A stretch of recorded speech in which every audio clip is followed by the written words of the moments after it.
Hello, hello, welcome. It is time again for the Black Belt Newscast. I'm Cindy Fisher, publisher.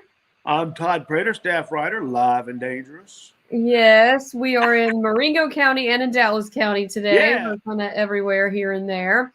all across the And Black Belt. we have so many stories going on right now. As you know, our stories come from blackbeltnewsnetwork.com.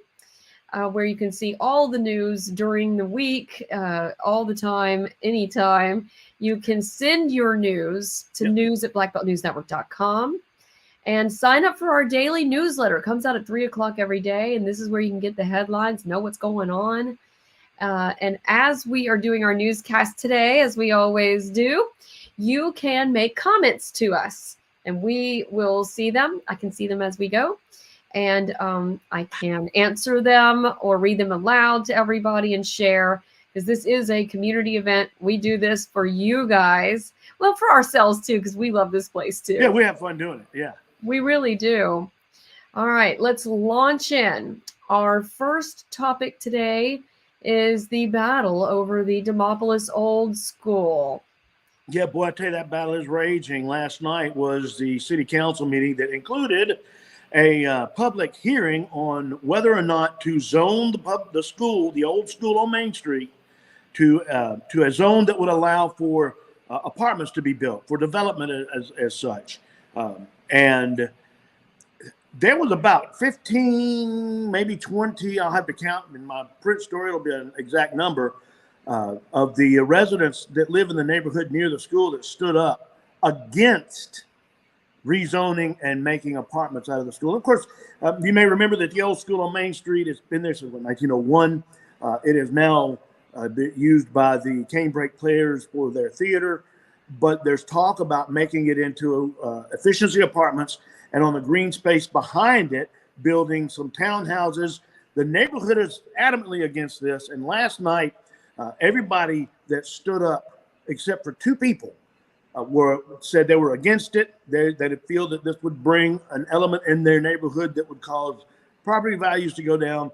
One of the points they made was, the crime could potentially rise because some of these people that live in apartments like that and like apartments close by that area come and go. They don't come into the neighborhood to stay there permanently.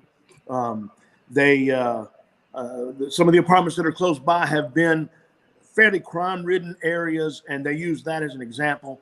And the mayor actually opened the proceedings with a little bit of a talk, because there's been a lot of backlash. He's caught a lot of backlash from people saying that this deal with the developer, Latham, is not transparent. It's not on the up and up.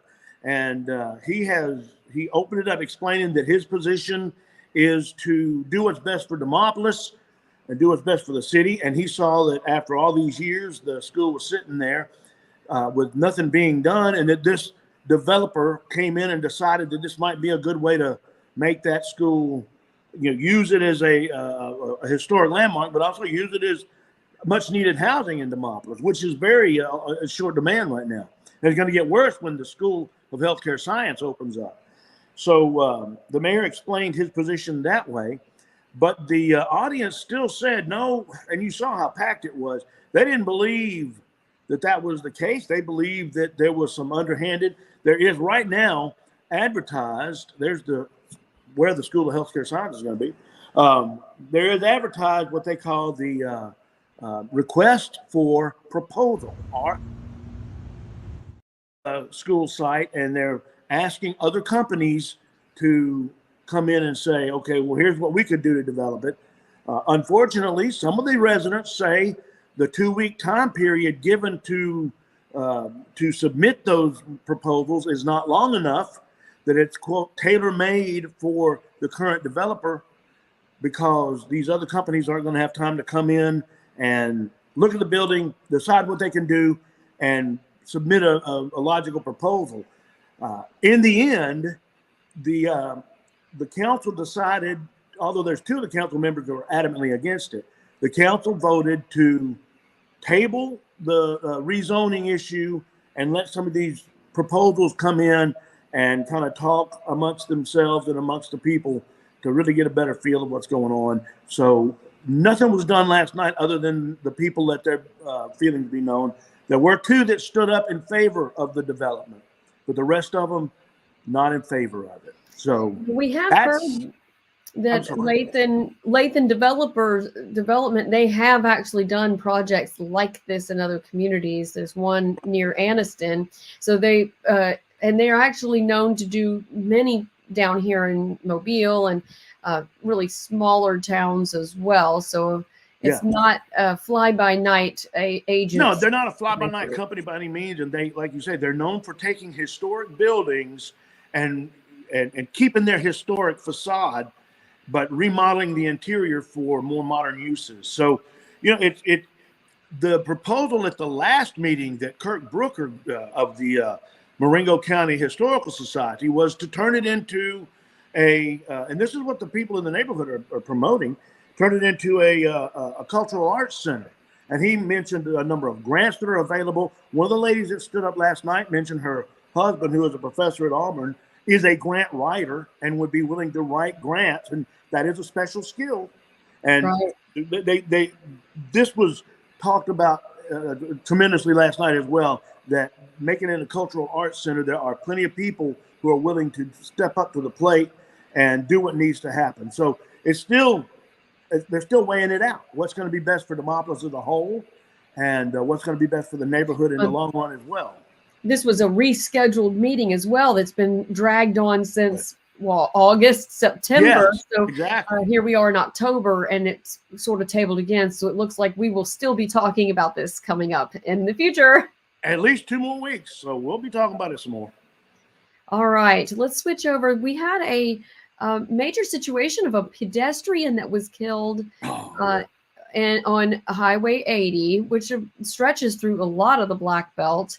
And is an issue in many of our towns, but really it's an issue in Selma.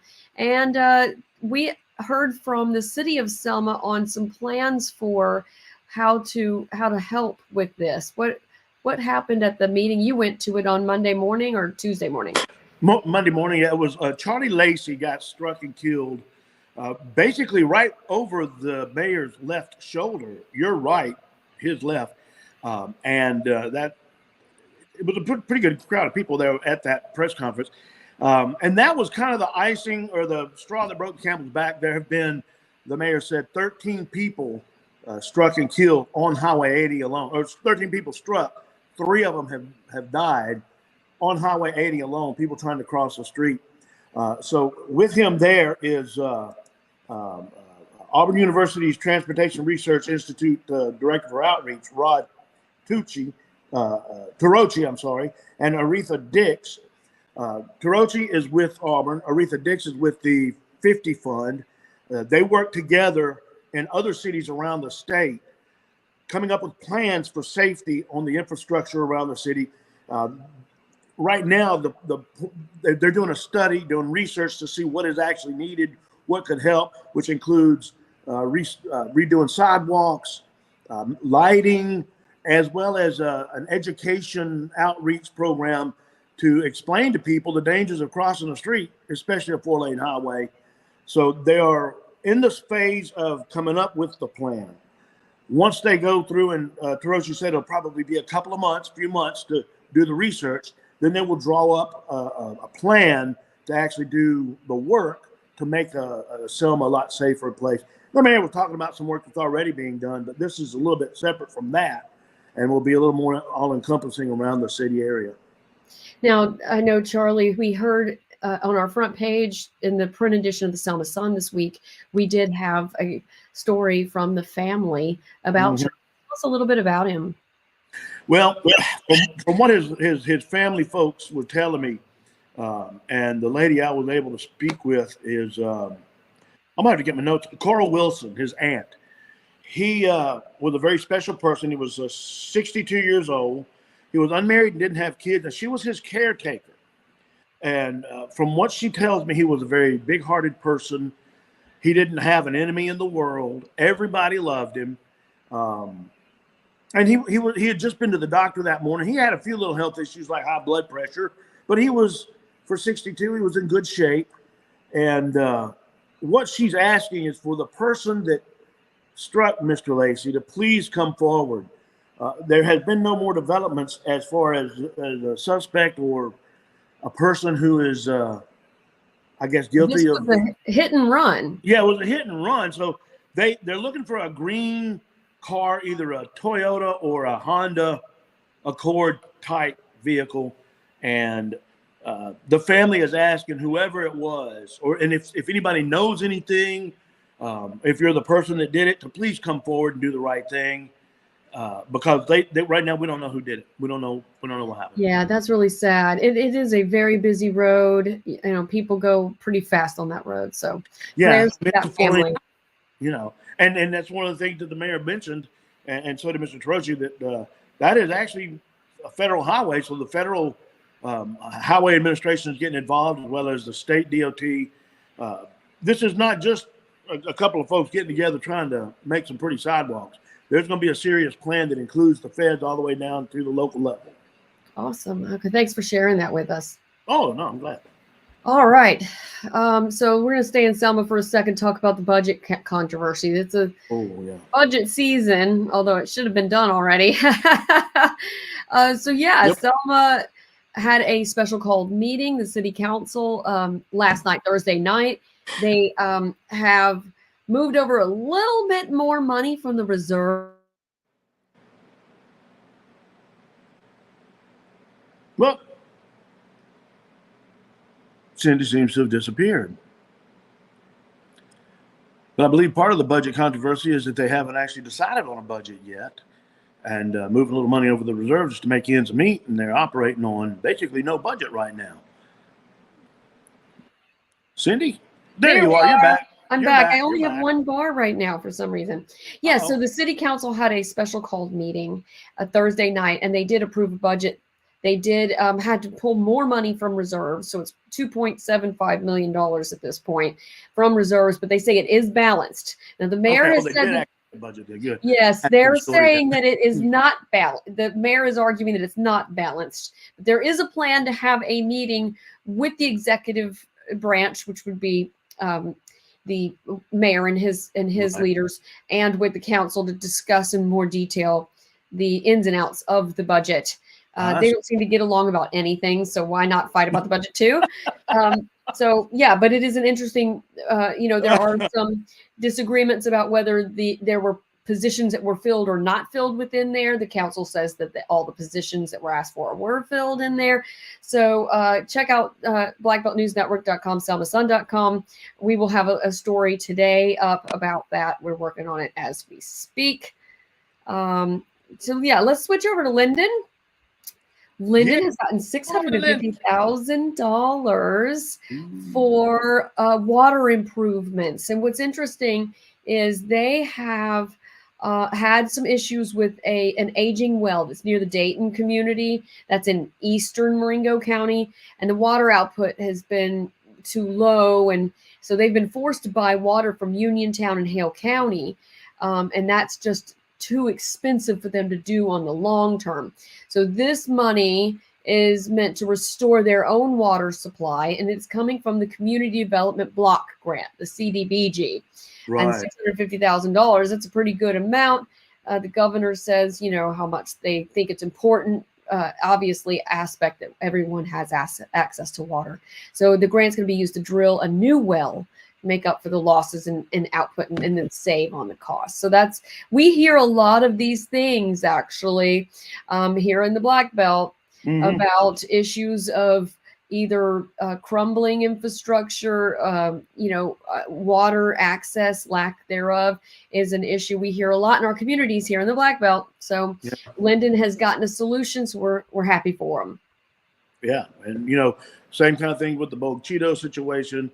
Company we did a story about recently that digs wells for people who can't. So water is an issue in the Black Belt, and there are solutions. It's just going to take a little digging to find them. And a lot of us consider it the Black Belt News Network to get information on where yes, because we consider it an equality issue as well, because sometimes we're not as loud down here about the needs that we have as they are in the urban situations, because we live a little further apart. So squeaky wheel gets the grease, right, guys? Right, exactly. That's what we've discovered. All right, let's switch over. We have talked actually several weeks now about retail theft, Yes. business theft issues. Last week we talked, and a week before we talked about the district attorney and efforts to prosecute cases at Walmart and Dollar General that are kind of on the rise. What happened this week that's got us talking? Well, the coffee shop on Broad Street, Jackie said that Jackie Smith, the owner, said she got a call at about 2:00 in the morning that somebody was breaking into the coffee shop. She went out there, and sure enough, as you saw, that window was shattered. I got to sit down and speak with her. That interview is coming up soon, but she said, she feels violated. And one of the biggest problems is, even though in this particular case, nobody actually gained entry and nothing was stolen, but now she's got a very expensive plate glass window to replace. Yeah. She's also going to put up some extra security measures, which cost money. And she says that these people come in and do these things without any consideration for anyone else. They're just thinking about themselves, and it ends up costing everybody in the long run, because we all have to foot the bill so that they can fix these things and keep it even more secure. Well, and also we want to keep our businesses safe so that they stay and thrive, or so that we get new ones. That's the next thing, is that if retail businesses are getting robbed, then they don't want to settle here, or they'll leave if they're already here. So that's another issue that we'll have that complete interview up before. Yes, we will be posting that interview, and you can watch it at our YouTube channel and at blackbeltnewsnetwork.com. Yeah. Hey, theater is returning to Selma, at least to some degree. Tell us about this theater program. Yes, this is near and dear to my heart, because that's one of my passions. And as I say in the interview, I actually have a minor in theater. But tonight, out at the Arts Revive on the little stage, that's Patty Siegel. She's married to Jerry. Yes, Jerry Siegel, who is a photographer from here in Selma. Yes. She spends a lot of time in Selma, and has brought the Yellowhammer Theater Group to Selma, where they'll go. That right there is at R.B. Hudson. She has a little assembly with the kids and explains theater career, and then she works with them. They actually get some of the kids to help with their production, and that actual production. This year they did Valley Grand. And they do a theater camp out at the Edmondite Missions facilities. That's the theater camp from this past summer. They'll do it again next summer. And Yellowhammer Theater Group comes to the Black Belt quite often to do different theater events and shows. She actually lives in Atlanta. She runs Arts ATL publication, but comes to Selma a lot because Jerry is from here.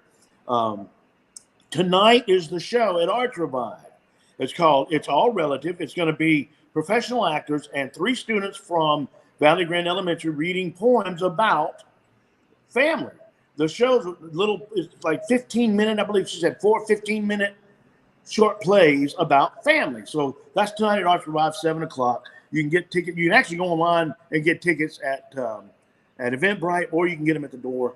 It's going to be a great show. I can't wait. Yes. Well, we only have one other regular theater program, which I don't know how regular theirs is going to be, but Cane Break Players. And right. Demopolis is one of the only other theater programs regular. And I know Selma used to have more. Right. And that's one of the things she talks about in that interview that's posted right now, that actually it was who was it? One of her friends here in Selma. Who was it that she said she was speaking to? It was Ruth Talton. She and Ruth Talton were talking, and Ruth asked, would you be willing to bring theater back to Selma? Because it's been decades since there was live theater here. Yes. And Patty said she was just thrilled to do so. I'm excited to watch that process. Yeah. That's great. Hey, there's another event coming up. The G's Bend Quilters Quilting Festival is actually the 12th of October. So it's not this weekend, but the next. But there is a early quilt event that will be tomorrow, Saturday, at Cornwallis. Am I saying that right? Cornwallis, yes, that's correct. Cornwallis. Yeah, so Betty Anderson of Wilcox County, she has the Camden Shoe Shop Museum that honors her father and local history. She's going to be at Cornwallis, and we'll be speaking about G's Bend quilts and have a tea tasting of brews from their local brews. So that's a really cool event. Now Cornwallis is in Lowndes County. Right, in the little town of Bragg, a little community. Bragg in Lowndes County, but she is from Wilcox County, so that's really cool. But also look for, I think I've got this up. Yeah, this is the festival that will be coming up. I went last year. It was so beautiful weather and all the beautiful artwork of the quilts. So, and it's October 12th. It's going to be a really great event. They do it every year. Oh no, this is only the third year for it. That's actually the Bragg homestead. When Bragg finished fighting in the Revolutionary War, he settled there in that area, and Dimp Bell has taken it, restored it, and has these events down there. So it's a really great place to go. Oh, and that video. So that video of G's Bend is on our YouTube channel, and you can hear the whole thing. It's great interviews I got last year. Yeah. Okay, now we're going to do a little roundup. All right, it's time for the Black Belt Roundup. We have so much going on. I actually figured out how to do this today for the first time. We're going to look at the website. So here's some top stories we've got going on. Wallace Community College Selma has sworn in a new campus police chief. They're saying that they need more, that they are, wanting to up their safety on campus. And so that's a really great opportunity for safety increase at campus. You know, we have thousands that come to that campus. Right. And we and they also do have a police force, so that's good. And we also have several Christmas events that have already been announced in the Black Belt. Wow. Linden's Chili Fest. They are coming, and they're actually going to have a Christmas decorating contest. So you can decorate to the hilt, and they will judge them on December 11th. The deadline is the 9th. So do your best on your decorating there in Linden. And Chili Fest actually has other things, a pageant, and it's a whole Christmas event. There's the 6th annual Santa for Seniors. This is the Agency on Aging that they're saying that, give funds and give gifts for needy seniors that don't have a very great Christmas. And they want to do that through November 15th. They're based in Camden. And then what else do we have? There was a major announcement and groundbreaking for Hyundai supplier in Montgomery. This is a new facility that is going to be $52 million. Wow. 460,000 square foot facility. This was getting really great hits online because people really want to hear, where are the good jobs? There you go. This will be one of them. Yes, it will be. Dave's Market will be having their ribbon cutting. Yeah, their ribbon cutting is 8 o'clock Monday morning. I'm going to be there for that.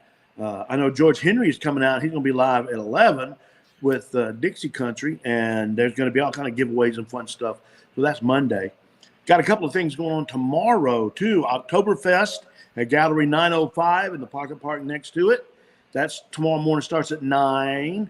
And tomorrow afternoon, starting at 3, is the Valley Grand Fall Festival at Valley Grand Elementary School it's all over the grounds, but I'm going to be in the lunchroom calling bingo. That's going to be fun.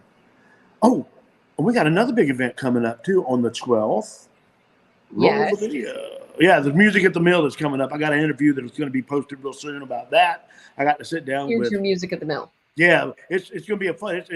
It's put on by the Selma Dallas County Historical Society, and there's Julie Lyons, who's the president, and Philip Morgan, who is coordinating all the music. It's just going to be an afternoon of sitting around on the hill in front of the stage right there, listening to music. There's going to be classic rock, bluegrass, all kind of different music, and everybody's invited to come and enjoy the mill and see what's there. There's a little footbridge that goes over the creek, and it'll take you over. Yeah, oh, that is so cool. I can't wait to walk on that.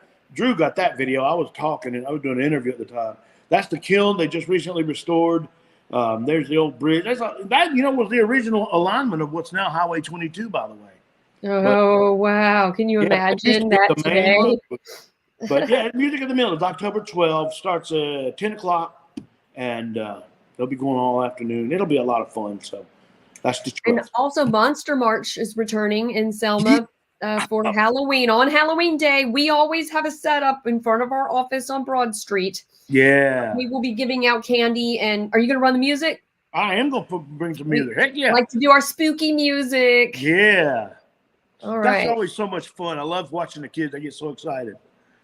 I do Well, too, though. Big so kids. one of the reminders I always like to do is that we have become a part nonprofit. Yeah, that's right. So we can take donations if you like what we're doing and want to help support us. We don't charge for our content at all. We do this at no cost for our readers because we want everyone to have access to information that's going on in your community. But we would love to get some donations to help us pay for all of the work that we're doing for free. We Right. have received several grants in the last couple of weeks, but those aren't they're not going to sustain us forever. So we always look for any kind of help that we can get. And one of the best helps that we get is from our sponsors. Yes, it is. And Thank you, Mr. Randall Miller. Miller is our best sponsor ever. They are the ones that you want to call in the time of need with your family and do some pre-planning. They always encourage you to come out, meet with them and their advisors to give the thoughtful final gift to your family. So you can call Betty or Randall Miller at 334-874-9081. Luckily, I remembered that because I can't read that. It's too small. But we love our sponsors, and you can also become a sponsor or recommend one of your favorite businesses to be a sponsor. Emails at news@blackbeltnewsnetwork.com. Also, follow us on Facebook, Instagram, TikTok, YouTube. We're everywhere at Black Belt News Network. And we have thousands of followers that see what we're working on every day, make comments, be a part of the community that we are building.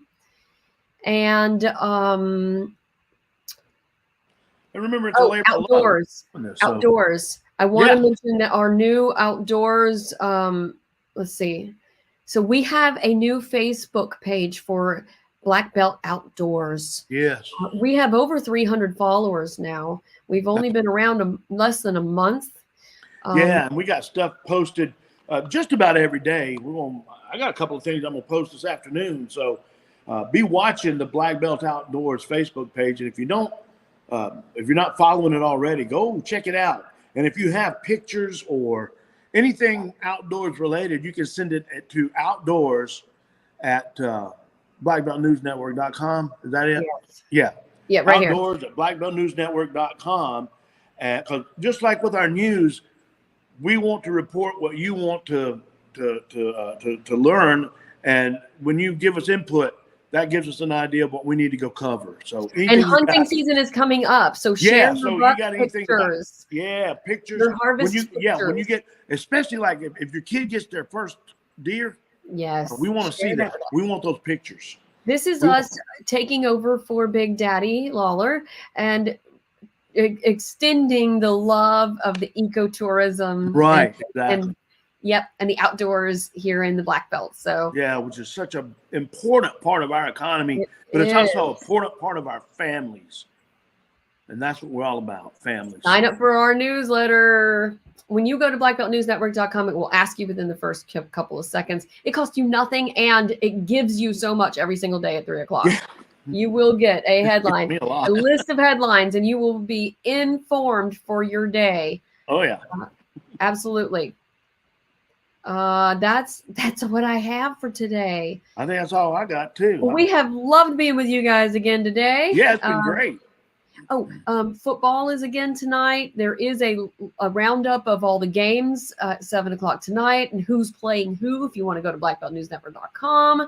And we will have a scoreboard tonight, probably about it takes me till about midnight. About midnight, I should have everything on there. Cool. And then add the ones in the morning that I can't get. But you can send, and I love this. I have people that will send me information or even photos from your games to news@blackbeltnewsnetwork.com. And that way we know. I hunt some of you down, and you know who you are, to get the scores. Because, hey, we're a rural community. It doesn't always go online real quick. So, Right. All right. We'll see you guys next week. Y'all have a great week. See you next week.